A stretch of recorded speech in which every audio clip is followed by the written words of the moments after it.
Hi friends, நாங்கள் தான் உங்கள் ஜோலோ விக்கி. இப்போது நான் வைக்கிற ஸ்டைலில் முட்டை குழம்பு எப்படி வைக்கிறேன்னு பாருங்கள். ஆயில் ஊற்றி பட்டை, கிராம்பு, சோம்பு எல்லாம் போட்டாச்சு. லைட்டாக பொரிஞ்ச உடனே ஒரு பெரிய சைஸ் வெள்ளாரி வெங்காயத்தை பிடிச்சி நறுக்கி வச்சுருக்கேன். அதை ஆட் பண்ணியாச்சு. நல்லா வதக்கிடணும்.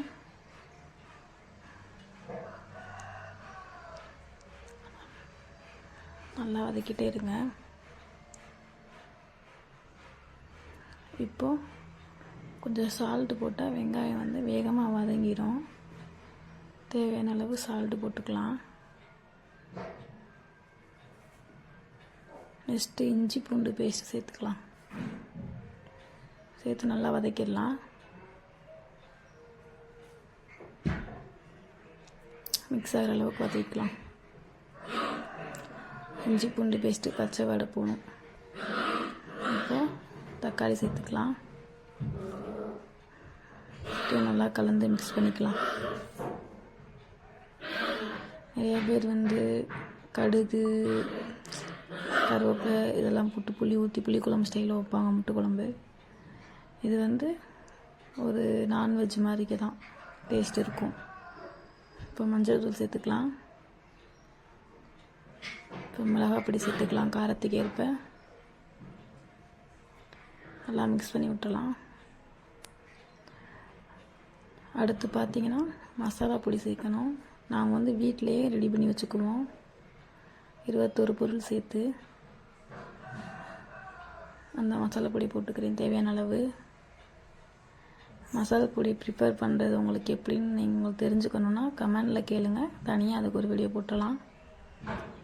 நல்லா மிக்ஸ் பண்ணிக்கலாம். இப்போ வந்து அரைச்சி வச்சுருந்த தேங்காய் நம்ம சேர்த்துக்கிட்டாச்சு. சில பேர் குழம்பு கொதிச்சு வரும்போது தேங்காய் ஊற்றுவீங்க. நம்ம அப்படி பண்ணுறதை விட இந்த மாதிரி மெத்தடில் நீங்கள் ட்ரை பண்ணி பாருங்கள், சூப்பராக இருக்கும்.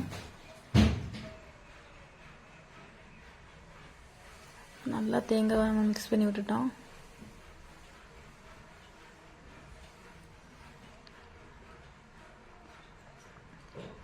அவ்வளோதான். இதுக்கப்புறம் நம்ம தேவையான அளவு தண்ணி ஊற்ற போகிறோம். தண்ணி வந்து கிரேவிக்கு தகுந்தாப்பில் ஊற்றிக்கலாம், இல்லை குழம்பு மாதிரி வேணும்னா அதுக்கும் ஊற்றிக்கலாம் நீங்கள். நான் வந்து குழம்புக்கு ஊற்றிக்கிறேன். நல்லா அந்த மசாலா எல்லாம் தண்ணியில் மிக்ஸ் ஆகட்டும். இது கொதிச்சு வரும்போது உங்களுக்கு கொஞ்சம் லைட்டாக கிரேவி கண்டென்ஷனில் வந்துடும்.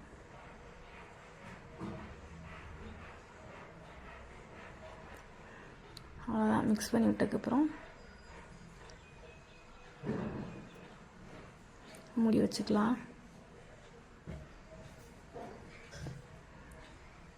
இப்போ பார்த்தீங்கன்னா 10 நிமிஷம் கழிச்சு நம்ம இப்போ ஓப்பன் பண்ணி பார்த்துருக்கோம். குழம்பு நல்லாவே கொதிச்சிருச்சு. இந்த ஸ்டேஜில் தான் நம்ம வந்து முட்டையை உடச்சி ஊற்றணும்.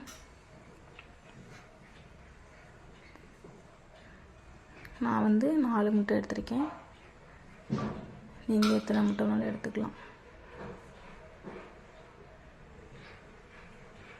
4 முட்டையும் ஒரே இடத்துல ஊற்றக்கூடாது, தள்ளி தள்ளி தான் ஊற்றணும். பக்கத்தில் நம்ம ஒரே இடத்துல ஊற்றும்போது 4 முட்டையுமே ஒன்றோட ஒன்றா சேர்ந்துக்கிறோம். 4 நான் ஊற்றிக்கிறேன்.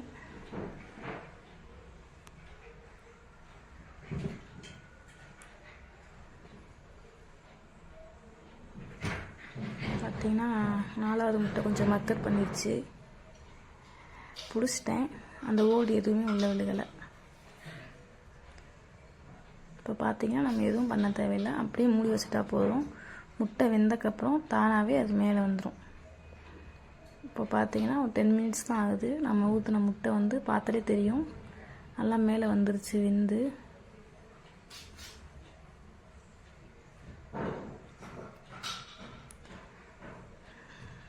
அவ்வளோதான். கொத்தமல்லி வந்து தூவி விட்டு இறக்கிட்டால் போதும். நீங்கள் விருப்பப்பட்டால் சேர்த்துக்கலாம், இல்லைனா நீங்கள் அதை ஸ்கிப் பண்ணிக்கலாம். நான் இந்த மெத்தடில் தான் முட்டை குழம்பு வைப்பேன் எப்போவுமே. நம்ம வீடியோ பிடிச்சிருந்துச்சுன்னா லைக் பண்ணுங்கள், ஷேர் பண்ணுங்கள், கமெண்ட் பண்ணுங்கள்.